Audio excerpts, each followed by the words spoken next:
Today I'm making a tier list for the Sword and Shield through Crown Zenith standard format, specifically for the Orlando regionals coming up this weekend. It's probably going to be the largest North American regionals ever. So good luck if you're going, and if you're watching from home, enjoy the stream. I will be there competing. I'm very excited, and I've been preparing a lot for it. So let's talk about this tier list. The best deck in the format is still Lugia. It can tech for everything, and still perform pretty well. I think, we're going to see Lugia lists with Dunsparce, Manaphy, Amazing Rare Raikou, Stoutland, Canceling Cologne, pretty much every tech just tossed into Lugia to make sure that it has a chance in matchups because the deck is so powerful. Its power can carry it most of the way. It just needs a couple of cards to fix matchups like Duraludon or lightning attackers or bench damage. So that's where you have the Canceling Cologne, the Dunsparce, the Manaphy all come in. And yeah, I think Lugia can still stay as the best deck in the format because of all the techs that are available to it and this really large card pool. So Lugia is up here, but not too far behind it are a few other decks.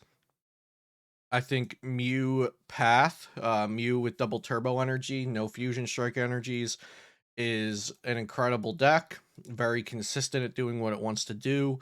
It has Marnie Path, it has aggression to pick off Pokemon on the bench, and it has a very strong Pokemon that can one-shot anything in the active as well.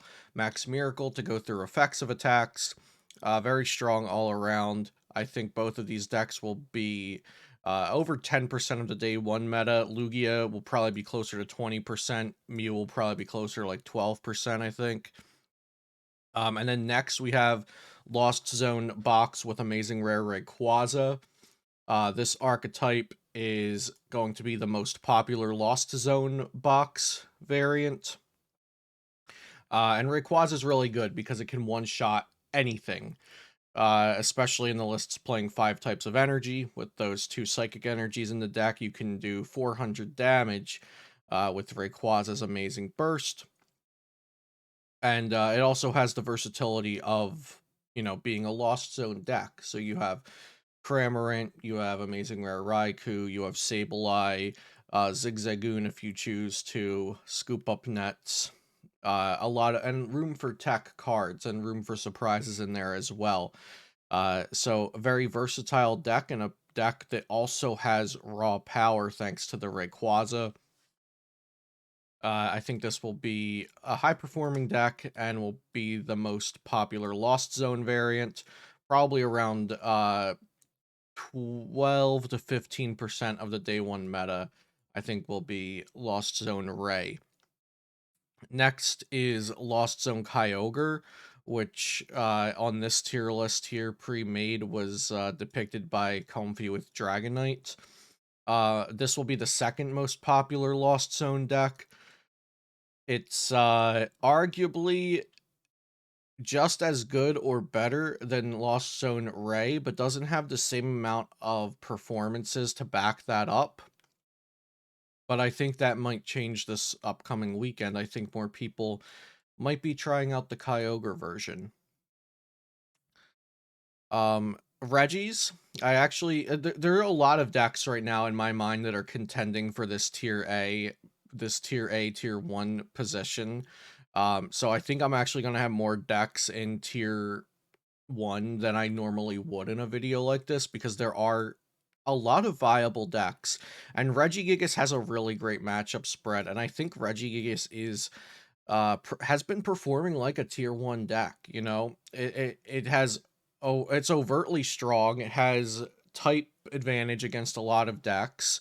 It's a single prize deck, so it trades favorably into some decks just by nature of that. It's aggressive. It has its own engine that works consistently. I think the lists are really ironed out. It's a really solid deck. And then let's see, is there anything else in that tier? Arceus Duraludon could probably be argued into that tier, but I don't think I'm gonna put it in there. Okay, yeah. Well, end tier A there for now. But we'll make Arceus Duraludon the first deck in B tier. Arceus Duraludon is super solid, but it's not very impressive in its matchup spread or in its game plans or in its consistency or versatility or anything like that. I think it definitely falls flat compared to the decks above it in all of those categories. It's a fine deck. I do not expect it to win the event. I'd actually not even I don't even expect it to top 8 the event, to be honest. It could, but I wouldn't put my money on it. So also just to mention on that note, I wouldn't be surprised to see any of these top 5 decks in top 8. I might be surprised to see Reggie's win the event. I wouldn't be surprised to see these 4 win the event. Next is Lost Goo. So Lost Goo's pretty darn good right now. It's good against Reggie's. It's at least favored versus the Lost Zone variants. Not to say that they can't do anything versus it, but it's favored. It's close to 50-50 versus Mew, and then the Lugia matchup is weird. Yeah, the Lugia matchup is weird. Sometimes you stick a Temple of Sinnoh and it works, but then sometimes Lugia beats you because they're Lugia. So that matchup can be kind of varied. But you have favorables 50-50. It's Lugia. That's kind of your matchup spread. Arcdor is a bad matchup, but it's not one of the most popular decks. So yeah, Lost Goo, I expect people to net deck Stefan Ivanov's list. Lost Goo, I don't expect it to top 8, but I do expect it to get a ton of people into day 2. Get some money, get some points. I don't think it can win the event, though. Lost Box with Zamazenta. If this was Lost Box with Zamazenta without Rayquaza or Kyogre, I think it's just easier to play, but overall less potential. Now if you toss Zamazenta into Ray or into Kyogre, great. But I don't think Lost Zone with Zamazenta without Kyogre or Ray will perform very well. It will be played though. It's solid. It just in my testing, it does not reach the standard that these 2 decks have set for me to expect out of Lost Zone box without the Rayquaza or the Kyogre. I think this one's a lot easier to play and a lot easier to build, a lot easier to learn, and also for, a potential 15-round tournament, it's also going to be easier to play a deck like this than it is one of these, I think. But in turn, it's also not as good. Fusion Mew down here. I don't like it as much as Mew Stops because Mew Stops doesn't even play Pokestops anymore, but I still call it that. DTE Mew is just more consistent. The only thing it doesn't have is a turn 1 going second attack, but that's fine. I'd rather play DTE Mew over Fusion Mew. Let's see.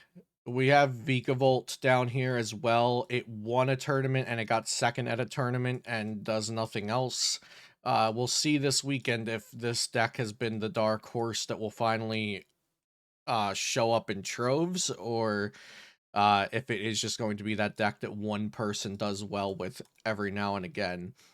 But it is a good deck. It's favored into Lost Zone decks. It's 50 to favored into Lugia.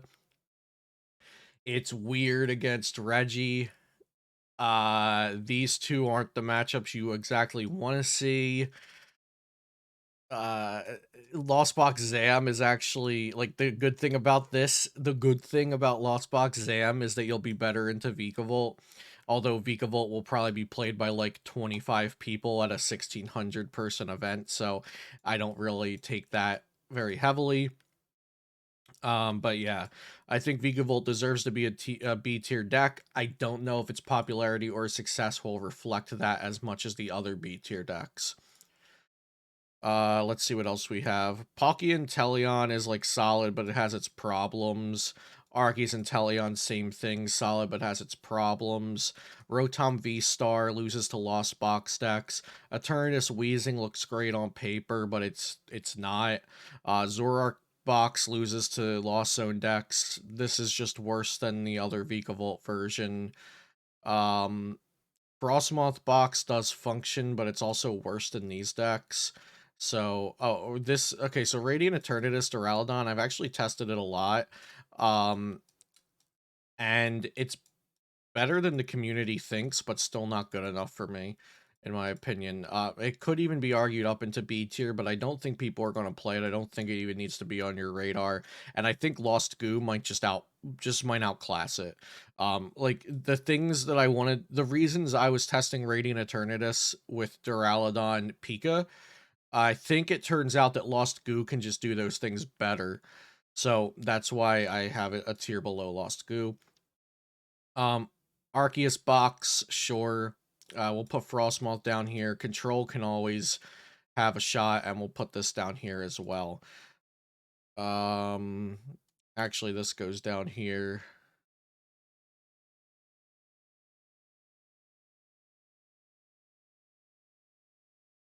Rotom.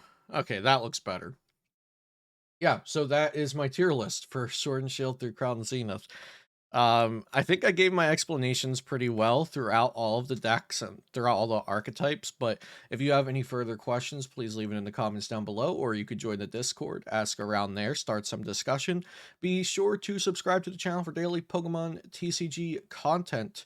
You know what? It's not daily anymore. I should say that, but we're working. I have brought on a full-time editor for the channel for most of the content. I'll still be trying to do some of this kind of content where it's just kind of free form talking to you guys, but we are trying to up the quality of the channel overall.